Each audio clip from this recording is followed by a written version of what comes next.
ಮೇ 20ನೇ ತಾರೀಕು ನಾವು ಅಖಿಲ ಭಾರತ ಮಟ್ಟದಲ್ಲಿ ಉತ್ಪಾದನೆಯನ್ನು ನಿಲ್ಲಿಸಬೇಕು, ಸೇವೆಯನ್ನು ನಿಲ್ಲಿಸಬೇಕು ಮತ್ತು ಇತರ ಏನು ವಸ್ತುಗಳ ಪೂರೈಕೆಗೆ ಬೇಕಾಗಿರುವಂಥ ಎಲ್ಲ ಥರದ ಕೆಲಸಗಳನ್ನು ನಿಲ್ಲಿಸಬೇಕು ಅಂತಕ್ಕಂಥ ಒಂದು ಕರೆಯನ್ನು ಕೊಟ್ಟಿದೆ. ಸೊ ಈ ಕರೆ ಯಾಕೆ ಅಂತ ಹೇಳಿದ್ರೆ, ಬಹುಶಃ ಈ ದೇಶದ ಸಂಪತ್ತನ್ನು ಸೃಷ್ಟಿ ಮಾಡ್ತಕ್ಕಂಥ ಇಬ್ಬರಿದ್ದಾರೆ. ಒಬ್ಬರು ರೈತರು ಮತ್ತು ಎರಡನೇದು ಕಾರ್ಮಿಕರು. ಈ ಇಬ್ಬರನ್ನೂ ಕೂಡ ಭೂಮಿಯನ್ನು ಕಿತ್ಕೊಳ್ಳೋದ್ರ ಮುಖಾಂತರ ರೈತರನ್ನು ಗುಲಾಮರನ್ನಾಗಿ ಆಲ್ರೆಡಿ ಮಾಡಲಾಗಿದೆ.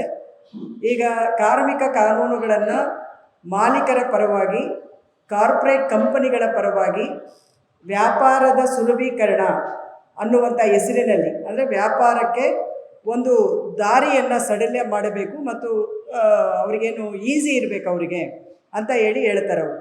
ಸೊ ಆ ಹೆಸರಿನ ಒಳಗಡೆ ಕಾರ್ಮಿಕ ಕಾನೂನುಗಳು ಭಾರತದಲ್ಲಿ ಅವರಿಗೆ ಅಡ್ಡ ಬರ್ತಾ ಇದೆ.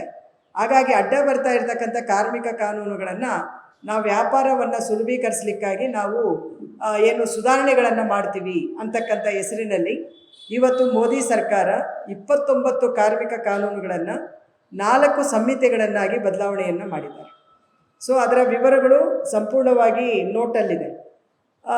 ಈ ಬದಲಾವಣೆ ಮಾಡೋದ್ರಿಂದ ಮುಖ್ಯ ಎಫೆಕ್ಟ್ ಏನು ಅಂತ ಹೇಳಿದ್ರೆ, ಇನ್ನು ಮುಂದೆ ನಮ್ಮ ಭಾರತದಲ್ಲಿ 100ಕ್ಕೆ 70% ಕಾರ್ಮಿಕರು ಯಾವುದೇ ಕಾರ್ಮಿಕ ಕಾಯ್ದೆಗಳ ಅಡಿಯಲ್ಲಿ ಬರೋದಿಲ್ಲ. ಇದು ನಂಬರ್ 1. ಎರಡನೆಯದು, ನಾವು ಇಷ್ಟು ದಿನಾನೂ ಕೂಡ ಚಾರ್ಟ್ ಆಫ್ ಡಿಮ್ಯಾಂಡ್ಸನ್ನು ಹಾಕ್ತಾ ಇದ್ವಿ. ಆ ಚಾರ್ಟ್ ಆಫ್ ಡಿಮ್ಯಾಂಡ್ಸ್ ಅಂತ ಹೇಳೋದು ನಮ್ಮ ದೇಶದ ಸಂವಿಧಾನದಲ್ಲಿ ನಮಗೆ ಕೊಟ್ಟಿರ್ತಕ್ಕಂಥ ಸಾಮೂಹಿಕವಾಗಿ ಒಂದು ಏನು ನಾವು ಪ್ರತಿಭಟನೆ ಮಾಡ್ತಕ್ಕಂಥ ಹಕ್ಕದು, ಅಥವಾ ನಾವು ಏನು ಬೇಕೋ ಅದನ್ನು ಕೇಳುವಂಥ ಹಕ್ಕು ನಮಗೆ ಸಂವಿಧಾನ ಒಂದು ಮೂಲಭೂತವಾಗಿ ಒದಗಿಸ್ಕೊಟ್ಟಿದೆ. ಈ ಹಕ್ಕನ್ನು ಚಲಾಯಿಸಲಿಕ್ಕೆ ನಾವು ಕಾರ್ಮಿಕ ರಂಗದಲ್ಲಿ ಸಂಘಗಳನ್ನು ಕಟ್ಕೊಳ್ತೀವಿ. ಸಂಘಗಳ ಮುಖಾಂತರ ಬೇಡಿಕೆ ಪಟ್ಟಿಯನ್ನು ಮಾಲೀಕರಿಗೆ ಅಥವಾ ಸರ್ಕಾರಕ್ಕೆ ಕೊಡ್ತೀವಿ. ಅವರು ಪೂರೈಕೆ ಮಾಡದೇ ಇದ್ದಾಗ ನಾವು ಮುಷ್ಕರಕ್ಕೆ ಹೋಗ್ತೀವಿ. ಆ ಒಂದು ಬೇಡಿಕೆ ಪಟ್ಟಿಯನ್ನು ಕೊಟ್ಟ ನಂತರ ನಮಗೂ ಅವರಿಗೆ ನಡೆಯುವಂಥ ಒಂದು ಮಾತುಕತೆಯನ್ನು ಕಲೆಕ್ಟಿವ್ ಬಾರ್ಗೇನಿಂಗ್ ಅಂತ ನಾವು ಕರಿತೀವಿ, ಸಾಮೂಹಿಕವಾದಂಥ ಚೌಕಾಸಿ ಅಂತ ಕರಿತೀವಿ. ಸೊ ಇವತ್ತು ಈ ಸಂಹಿತೆಗಳನ್ನು ತಂದಿರುವ ಹಿನ್ನೆಲೆ ಒಳಗಡೆ ಈ ಸಂಘ ಕಟ್ಟುವ ಹಕ್ಕು, ಸಾಮೂಹಿಕ ಚೌಕಾಸಿ ಹಕ್ಕು ಮತ್ತು ಮುಷ್ಕರ ಮಾಡುವ ಹಕ್ಕು, ಈ ಮೂರನ್ನು ಕೂಡ ನಿರ್ಬಂಧಗಳನ್ನು ಮಾಡಲಾಗ್ತಾ ಇದೆ ಈ ಸಂಹಿತೆಗಳಲ್ಲಿ. ಸೊ ನಿಮಗೆ ಅದರಲ್ಲಿ ಒಂದು ಎಕ್ಸಾಂಪಲ್ ಕೊಡಬೇಕಾದ್ರೆ, ನಾವು ಇಷ್ಟು ದಿನ 14 ದಿನ ಮುಂಚಿತವಾಗಿ ನೋಟಿಸನ್ನು ನಾವು ಕೊಟ್ಟು ಮುಷ್ಕರಕ್ಕೆ ಹೋಗ್ತಾ ಇದ್ವಿ. ಈಗ 60 ದಿನಗಳ ಮುಂಚಿತವಾಗಿ ನೋಟಿಸನ್ನು ಕೊಡಬೇಕು ಅಂತೇಳಿ ಅವರು ಕೇಳ್ತಾ ಇದ್ದಾರೆ. 60 ದಿನಗಳ ಮುಂಚಿತವಾಗಿ ನಾವು ಯಾವ ನೋಟಿಸನ್ನು ಕೊಡ್ತೀವೋ ಅದನ್ನು ಅವರು ಕನ್ಸಿಲೇಷನ್ ಪೀರಿಯಡ್ ಅಂತೇಳಿ ಈ ಸಂಹಿತೆಗಳಲ್ಲಿ ಅದನ್ನು ಕನ್ಸಿಡರ್ ಮಾಡ್ತಾರೆ. ಕನ್ಸಿಲೇಷನ್ ಪೀರಿಯಡ್ ಅಂತ ಹೇಳಿದ್ರೆ ಅರ್ಥ ಏನಂದರೆ, ಮಾತುಕತೆ ನಡೀತಾ ಇದೆ ಅಂತ. ನೇಮ್ ಆಫ್ ಕನ್ಸಿಲೇಷನ್ ಹೆಸರಿನಲ್ಲಿ ನಾವು ಸ್ಟ್ರೈಕಿಗೆ ಹೋಗೋಂಗಿಲ್ಲ. ಅದು ಬಗೆಹರಿಬೋದು, ಬಗೆಹರಿದೇ ಇರ್ಬೋದು. ಡಿಮ್ಯಾಂಡ್ ಸೆಟ್ಲ್ ಆಗ್ಬೋದು, ಸೆಟ್ಲ್ ಆಗದೆ ಇರ್ಬೋದು, ಬಟ್ ನಾವು ಮುಷ್ಕರ ಮಾಡುವ ಹಾಗಿಲ್ಲ. ಈ ಥರದ ಒಂದು ತಿದ್ದುಪಡಿಯನ್ನು ಈ ಸಂಹಿತೆಯಲ್ಲಿ ತಂದಿದ್ದಾರೆ. ಸೊ ಈಗ ನಾವು ಮುಷ್ಕರ ಮಾಡಿದ್ರೆ ಏನಾಗುತ್ತೆ, ಆಯಿತು ನೀವು ಮಾತುಕತೆಗೆ ಬರಲಿಲ್ಲ, ಡಿಮ್ಯಾಂಡ್ ಸೆಟ್ಲ್ ಮಾಡಲಿಲ್ಲ, ನಾವು ಸ್ಟ್ರೈಕಿಗೆ ಹೋಗ್ತೀವಿ ಅಂತ ಹೇಳಿದ್ರೆ ಏನಾಗುತ್ತೆ, ಇದರಲ್ಲಿ ಹೇಳ್ತಾನೆ, ಯಾರು ಸ್ಟ್ರೈಕಿಗೆ ಹೋಗ್ತಾರೋ ಅವರಿಗೆ ಸೆರೆಮನೆ ವಾಸ, ನಾನ್ ಬೆಲಬಲ್ ಕೇಸ್. ಎರಡನೇದು ದಂಡ. ಯಾವ ಕಾರ್ಮಿಕರು ಸ್ಟ್ರೈಕಿಗೆ ಹೋಗ್ತಾರೆ ಅವ್ರಿಗೆ ಇಂಡೆಫಿನಿಟ್ ಆಗಿ ಪೇಮೆಂಟನ್ನು ಕಟ್ ಮಾಡ್ಬೋದು, ಕೆಲಸ ಕೊಡದೇ ಇರ್ಬೋದು, ದಂಡ ಹಾಕ್ಬೋದು. ಯಾರು ಬೆಂಬಲ ಕೊಡಲಿಕ್ಕೆ ಬರ್ತಾರೆ ಅವ್ರಿಗೂ ಕೂಡ ದಂಡವನ್ನು ವಿಧಿಸಬಹುದು. ಅಂದರೆ ಕಾರ್ಮಿಕರ ಒಂದು ಸಾಮೂಹಿಕ ಚೌಕಾಸಿಗಾಗಿ ಪ್ರತಿಭಟನೆ ನಾವು ಸಾಮೂಹಿಕವಾಗಿ ಮಾಡಿದ್ರೆ ನೀವು ಅದನ್ನು ಅಪರಾಧೀಕರಣ ಅಂತ ಹೇಳಿ ಈ ಸಂಹಿತೆಗಳಲ್ಲಿ ಇವತ್ತು ಬದಲಾವಣೆಯನ್ನು ತಂದಿದ್ದಾರೆ. ಸೇಮ್ ಟೈಮ್ ನಮ್ಮ ದೇಶದ ಮಾಲೀಕರು ESI, PF ಮತ್ತು ಕೆಲವು ಕಾಯ್ದೆಗಳನ್ನು ಜಾರಿ ಮಾಡಲಿಲ್ಲ ಅಂದರೆ ಅವರನ್ನು ಜೈಲಿಗೆ ಹಾಕ್ಬೋದು ಅಂತಿತ್ತು. ಈಗ ಅವ್ರನ್ನ ಜೈಲಿಗೆ ಹಾಕುವಂಥ ಎಲ್ಲ ಕಾನೂನುಗಳನ್ನು ಕೂಡ ಜನವಿಶ್ವಾಸ ಕಾಯ್ದೆಯ ಮುಖಾಂತರವಾಗಿ ಆ ನಿರಪರಾಧೀಕರಣವನ್ನು ಅವರನ್ನು ಪಾರು ಮಾಡಿ ನಮ್ಮನ್ನು ಅಪರಾಧಿಗಳನ್ನಾಗಿ ಮಾಡುವಂಥ ಏನು ಅಂಶಗಳು ಈ ಒಂದು ಸಂಹಿತೆಯಲ್ಲಿ ಆಲ್ರೆಡಿ ಬರೆದಿದ್ದಾರೆ. ಆಮೇಲೆ ಇನ್ನೊಂದು ಮುಖ್ಯವಾಗಿ ಇವತ್ತು ನಮ್ಮ ಇಡೀ ಉತ್ಪಾದನಾ ವಲಯ ಪ್ರೊಡಕ್ಷನ್ ಅಂತೇಳಿ ನಾವು ತಗೊಂಡಾಗ ನಿಮಗೆ ಗೊತ್ತಿದೆ 100ಕ್ಕೆ 70% ಕಾಂಟ್ರಾಕ್ಟ್ ಲೇಬರ್ ಇದ್ದಾರೆ. ಗುತ್ತಿಗೆ ಕಾರ್ಮಿಕರು, ನಾನ್ ಪರ್ಮನೆಂಟ್, ಆ ಹೆಸರಲ್ಲಿ ಕೆಲಸ ಮಾಡಿಸ್ತಾ ಇದ್ದಾರೆ. ಆ ಕೆಲಸ ಮಾಡ್ತಾ ಇರೋರಿಗೆ 20 ಜನ ಕಾರ್ಮಿಕರಿದ್ದರೆ ಅವ್ರು ಲೈಸೆನ್ಸ್ ತೊಗೋಬೇಕಿತ್ತು. ಈಗ ಅದನ್ನು 50ಕ್ಕೆ ವಿಸ್ತರಣೆ ಮಾಡಿದ್ದಾರೆ. 50 ಜನ ಕಾಂಟ್ರಾಕ್ಟ್ ವರ್ಕರ್ಸನ್ನು ಒಬ್ಬ ಗುತ್ತಿಗೆದಾರ ನೇಮಕ ಮಾಡಿದ್ರೆ ಅವನೆಲ್ಲೂ ಲೈಸೆನ್ಸ್ ತೊಗೊಳ್ಬೇಕಾಗಿಲ್ಲ ಮತ್ತು ಯಾವುದೇ ಕಾರ್ಮಿಕ ಕಾಯ್ದೆಗಳನ್ನು ಕೂಡ ಅವರಿಗೆ ಕೊಡಬೇಕಾಗಿಲ್ಲ ಅನ್ನುವಂಥ ರೀತಿಯಲ್ಲಿ. ಆಮೇಲೆ ಫ್ಯಾಕ್ಟ್ರಿಗಳು ಮುಚ್ಚುವಂಥ ಪರಿಸ್ಥಿತಿ ಬಂದಾಗ 100 ಕಾರ್ಮಿಕರಿದ್ರೆ ಅವ್ನು ಲೇ ಆಫ್ ಮಾಡಬೇಕು ಅಥವಾ ಕಾರ್ಖಾನೆ ಬೇರೆ ಯಾವುದೋ ಕಾರಣಕ್ಕೆ ಶಿಫ್ಟ್ ಮಾಡಬೇಕು, ಕ್ಲೋಸ್ ಮಾಡಬೇಕು ಅಂತ ಹೇಳಿದ್ರೆ ಗೌರ್ಮೆಂಟ್ ಪರ್ಮಿಷನ್ ಇತ್ತು.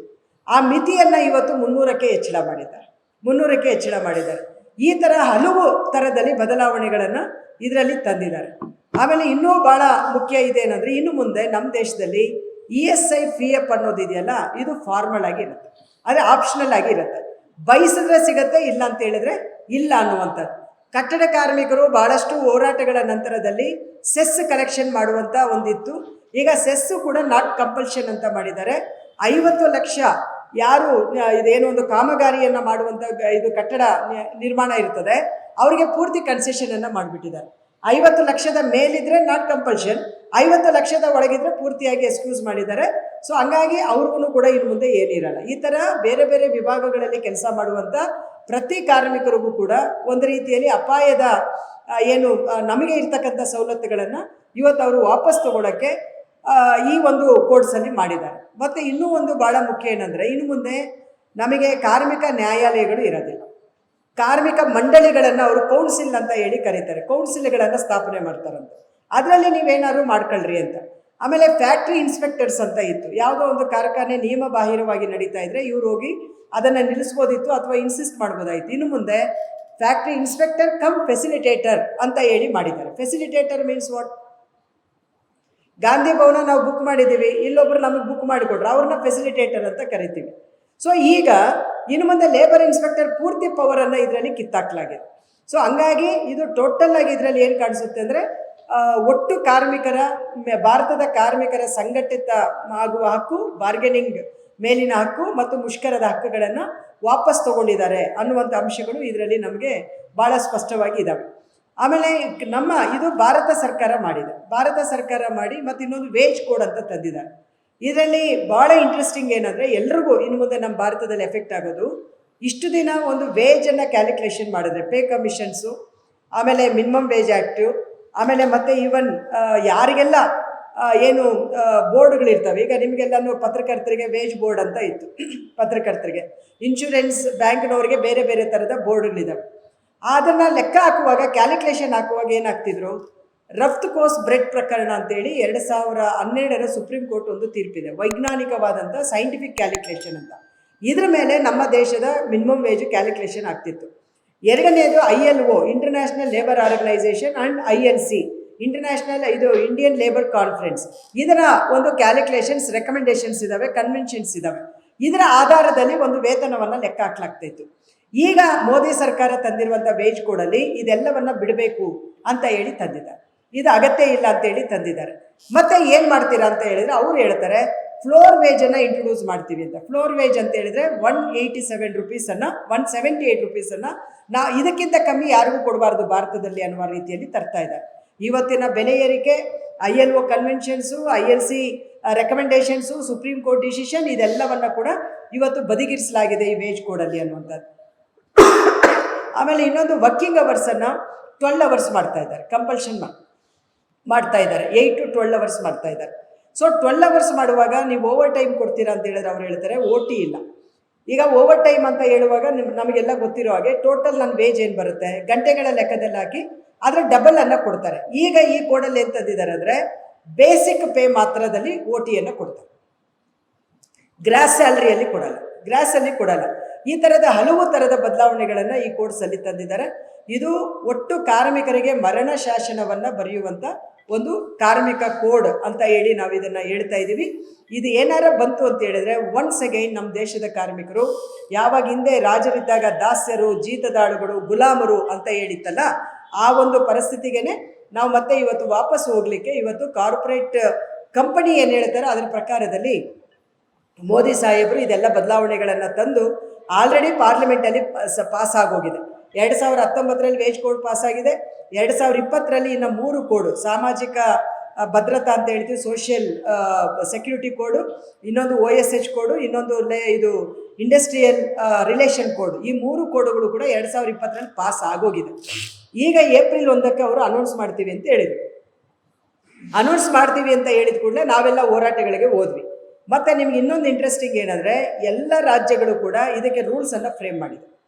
ಅವರು ಮಸೂದೆ ಮಾಡಿದ್ದಾರೆ. ರೂಲ್ಸ್ ಫ್ರೇಮ್ ಮಾಡೋದು ರಾಜ್ಯಗಳು. ಕನ್ಕರೆನ್ಸ್ ಲಿಸ್ಟಲ್ಲಿ ತುಂಬ ಆ್ಯಕ್ಟ್ಗಳಿದ್ದಾವೆ, ರೂಲ್ಸ್ ಫ್ರೇಮ್ ಮಾಡಿಟ್ಬಿಟ್ಟಿದ್ದಾವೆ. ಈಗ ಅದನ್ನು ಇಂಪ್ಲಿಮೆಂಟ್ ಮಾಡಬೇಕು ಅಂತ ಹೊರಟ್ರವರು.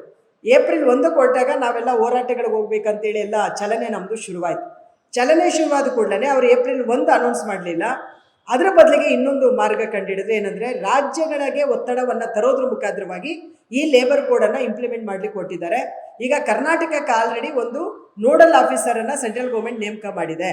ನೋಡಲ್ ಆಫೀಸರ್ ನೇಮಕ ಆದ ಕೂಡಲೇ 8ನೇ ತಾರೀಕು ಕಾರ್ಮಿಕ ಇಲಾಖೆ ನಮ್ಮನ್ನೊಂದು ಮಾತುಕತೆ ಕರೆದಿದೆ. ಏನಂತ ಹೇಳಿದ್ರೆ, ನಮ್ಮ ರಾಜ್ಯದ ಫ್ಯಾಕ್ಟ್ರಿ ಆ್ಯಕ್ಟಿಗೆ ಕೆಲವು ಅಮೆಂಡ್ಮೆಂಟ್ಸನ್ನು ತರಬೇಕು ಅಂತ. ಏನು ಅಮೆಂಡ್ಮೆಂಟ್ಸ್ ತರ್ತಿರೋ ಸ್ವಾಮಿ ಅಂತ ಹೇಳಿದ್ರೆ, 4 ಅಂಶಗಳನ್ನು ಅದರಲ್ಲಿ ಹೇಳಿದ್ದಾರೆ. ಒಂದು, ಮಹಿಳೆಯರು ನೈಟ್ ಶಿಫ್ಟ್ ರಾತ್ರಿ ಪಾಳಿಗಳಲ್ಲಿ ಕಡ್ಡಾಯವಾಗಿ ಕೆಲಸ ಮಾಡಬೇಕು. ಮತ್ತು ಯಾವುದು ನಾವು ಅಜಾರ್ಡಸ್ ಸೆಕ್ಟರ್ಸ್ ಅಂತ ನಾವು ಕರಿತೀವಿ, ಅಪಾಯಕಾರಿ ಉದ್ಯಮಗಳು ಅಂತ ಕರಿತೀವಿ, ಆ ಉದ್ಯಮದಲ್ಲಿ ಮಹಿಳೆಯರಿಗೆ ಇಷ್ಟು ದಿನ ಕೆಲಸ ಮಾಡಬಾರ್ದು ಅಂತಿತ್ತು. ಈಗ ಆ ಒಂದು ಇದನ್ನು ವಿಡ್ರಾ ಮಾಡ್ತಾ ಇದ್ದಾರೆ, ಮಾಡಬೇಕು ಅಂತೇಳಿ ತರ್ತಾ ಇದ್ದಾರೆ. ಆಮೇಲೆ 3ನೇದು, ಕರ್ನಾಟಕದಲ್ಲಿ ಆಲ್ರೆಡಿ ನೈಟ್ ಶಿಫ್ಟ್ ಚಲನೆಯಲ್ಲಿದೆ. 12 ಗಂಟೆ ಅಮೆಂಡ್ಮೆಂಟ್ ಆಗೋಗಿದೆ ನಮ್ಮ ರಾಜ್ಯದಲ್ಲಿ. ಆದರೆ ಅದು ಆಪ್ಷನಲ್ ಆಗಿತ್ತು, ಯಾರಿಗೂ ಪರ್ಮಿಷನ್ ಕೊಟ್ಟಿರಲಿಲ್ಲ. ಇಲ್ಲಿದ್ದಂಥ ಬೊಮ್ಮಾಯಿ ಸರ್ಕಾರ ಇದ್ದಾಗಲೇ ನಮ್ಮ ರಾಜ್ಯದ ಫ್ಯಾಕ್ಟ್ರಿ ಆ್ಯಕ್ಟಿಗೆ ಒಂದು ಅಮೆಂಡ್ಮೆಂಟನ್ನು ತಂದರು. ಏನಂತ, 12 ಗಂಟೆ 10 ಗಂಟೆ ಇರೋ, ಇದು 8 ಗಂಟೆ ಇರೋ ವರ್ಕಿಂಗ್ ಅವರ್ಸನ್ನು 12 ಗಂಟೆ ಮಾಡಬೇಕಂತ ನೋಟಿಫೈ ಮಾಡಿರಲಿಲ್ಲ.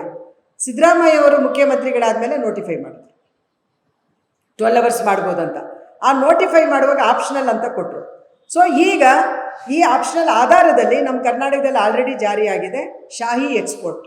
ಭಾರಿ ದೊಡ್ಡ ಏನು ಕೋಟಿಗಟ್ಟಲೆ ವ್ಯವಹಾರ ಇರ್ತಕ್ಕಂಥ ಒಂದು ಕಂಪನಿ ಮೈಸೂರು DLC ಅವರು ಸೈನ್ ಮಾಡಿ 1 ದಿನಕ್ಕೆ 9.5 ಗಂಟೆ ಕೆಲಸ ಮಾಡ್ಬೋದು ಅಂತ ಹೇಳಿ ಮಾಡಿದ್ದಾರೆ. ಈಗ ಆಲ್ರೆಡಿ 12 ಅವರ್ಸ್ ಇಂಪ್ಲಿಮೆಂಟೇಷನ್ ಇದೆ. ಸೊ ಈಗ ಇವರು ಕೂಡ ಎಲ್ಲ ವಲಯಗಳಲ್ಲೂ ಕೂಡ ಈ 12 ಅವರ್ಸನ್ನು ವರ್ಕ್ ಮಾಡಿಸ್ಬೇಕು ಅಂತೇಳಿ ಮೊನ್ನೆ ಇದು ಚರ್ಚೆಗೆ ಕರೆದಿದ್ದಾರೆ. ಇನ್ನು 4ನೇ ಅಂಶ ಏನಂತ ಹೇಳಿದ್ರೆ, ಒಂದು ಉದ್ಯಮವನ್ನು ಪರಿಗಣಿಸಬೇಕಂದ್ರೆ ಇಷ್ಟು ದಿನ ನಮ್ಮ ಕಾನೂನಲ್ಲಿದ್ದು 10 ಕಾರ್ಮಿಕರಿದ್ದು ಎಲೆಕ್ಟ್ರಿಸಿಟಿ ಕನೆಕ್ಷನ್ ಇದ್ದರೆ, 20 ಕಾರ್ಮಿಕರಿದ್ದು ಎಲೆಕ್ಟ್ರಿಸಿಟಿ ಕನೆಕ್ಷನ್ ಇಲ್ಲ ಅಂದರೆ ಅದನ್ನೊಂದು ಕಾರ್ಖಾನೆ ಅಂತೇಳಿ ಕರೀತಾ ಇದ್ವಿ. ಈಗ ಈ ಕೋಡಲ್ಲಿ ಏನು ರೆಕಮೆಂಡ್ ಮಾಡಿದ್ದಾರೆ ಅಂದರೆ 10ರಿಂದ 20, 20ರಿಂದ 40 ಮಾಡಿದ್ದಾರೆ. ನಮ್ಮ ರಾಜ್ಯದಲ್ಲಿ ಇದನ್ನು ಇಂಪ್ಲಿಮೆಂಟ್ ಮಾಡಲಿಕ್ಕೆ ಇದು ಬಾಯ್ಲರ್ ಆ್ಯಂಡ್ ಫ್ಯಾಕ್ಟ್ರಿ ಡೈರೆಕ್ಟರ್ ನಮ್ಮನ್ನು ಮಾತುಕತೆ ಕರೆದು ಈ 4 ಪಾಯಿಂಟ್ಸ್ ಬಗ್ಗೆ ಮಾತಾಡಿದ್ದಾರೆ. ಕರ್ನಾಟಕಕ್ಕೆ ನಾವು ಇದನ್ನು ಕಂಪೇರ್ ಮಾಡಿದಾಗ ನಮ್ಮಲ್ಲಿ 17,000 ಫ್ಯಾಕ್ಟ್ರಿಗಳಿದ್ದಾವೆ. ಈ ಕಾರ್ಖಾನೆ ಕಾಯ್ದೆ ಇದರಲ್ಲಿ ಈಗೇನು ಅಮೆಂಡ್ಮೆಂಟ್ ತರ್ತಾ ಇದ್ದಾರೆ, ಇದು ಜಾರಿ ಆಯಿತು ಅಂದರೆ 10-20 ಇರೋದು 20-40 ಆಯ್ತಂದರೆ 7,000 ಫ್ಯಾಕ್ಟ್ರಿಗಳು ಇದರಿಂದ ಹೊರಗಡೆ ಹೋಗ್ತವೆ. 7,000 ಫ್ಯಾಕ್ಟ್ರಿಗಳಲ್ಲಿ more than 110,000 members workers work ಮಾಡ್ತಾ ಇದ್ದಾರೆ. ಇನ್ನು ಮುಂದೆ ಇವರಿಗೆ ಯಾವುದೇ ಕಾರ್ಮಿಕ ಕಾಯ್ದೆಗಳು ಅನ್ವಯ ಆಗಲ್ಲ. ಈಗ ಆಲ್ರೆಡಿ ಕರ್ನಾಟಕದಲ್ಲಿ ಅದನ್ನು ಇಂಪ್ಲಿಮೆಂಟೇಷನ್ಗೆ ಶುರು ಮಾಡಿದ್ದಾರೆ. ಮತ್ತು ಈಗ ನಮಗಿರುವಂಥ ಅಧಿಕೃತ ಮಾಹಿತಿ ಪ್ರಕಾರ ಕಾರ್ಮಿಕ ಇಲಾಖೆಯಿಂದ ಈ ಗುತ್ತಿಗೆ ಪದ್ಧತಿ ನಾನು ಆಗಲೇ ಹೇಳಿದ್ನಲ್ಲ, 20ರಿಂದ 50 ಮಿತಿಯನ್ನು ಏರಿಸೋದು, ಪ್ಲಸ್ ಕಾರ್ಖಾನೆ ಮುಚ್ಚಲಿಕ್ಕೆ 100 ಇರೋದು ಮಿತಿಯನ್ನು 300ಕ್ಕೆ ಏರಿಸೋದು, ಇದೆರಡೂ ಕಾರ್ಮಿಕ ಇಲಾಖೆಯಿಂದ ಶಿಫಾರಸ್ಸಾಗಿ ಈಗ ಆಲ್ರೆಡಿ ನಮ್ಮ ವಿಧಾನಸೌಧದ ಮೊಗಸಾಲೆಗೆ ಬಂದಿದೆ.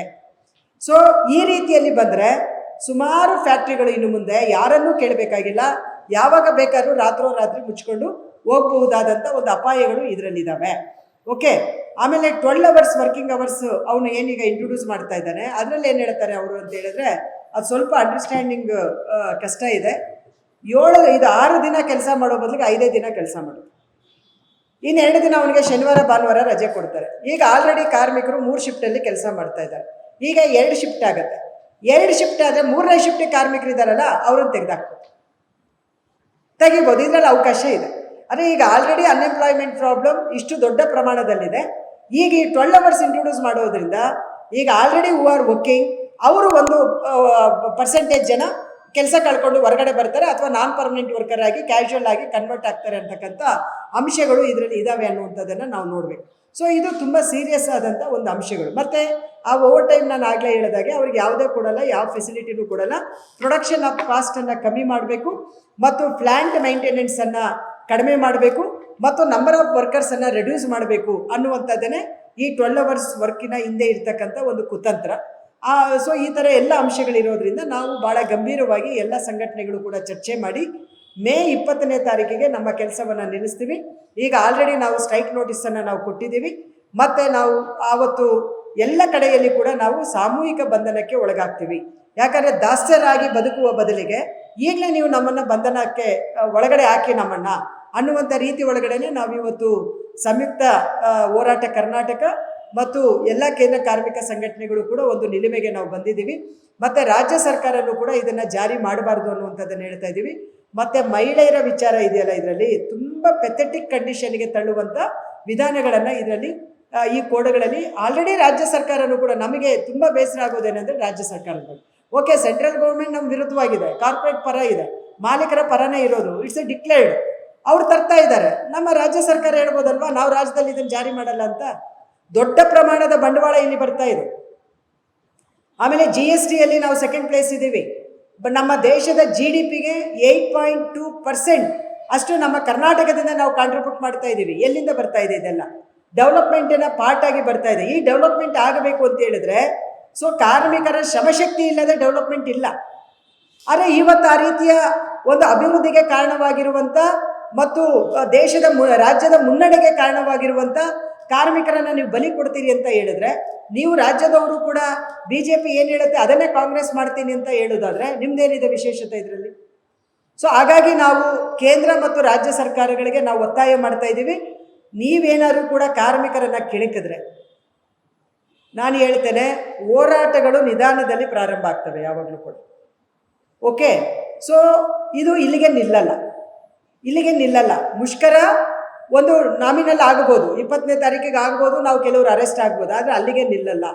ಒನ್ಸ್ ಸ್ಫೋಟ ಆಯಿತು ಅಂತ ಹೇಳಿದ್ರೆ ಆಯಿತಾ, ಬೆವರಿನ ಶಕ್ತಿ ಅನ್ನೋದಿದೆಯಲ್ಲ, ಯಾರೂ ಕೂಡ ಅದನ್ನು ಈಸಿಯಾಗಿ ಕನ್ಸಿಡರ್ ಮಾಡಬೇಕಾಗಿಲ್ಲ.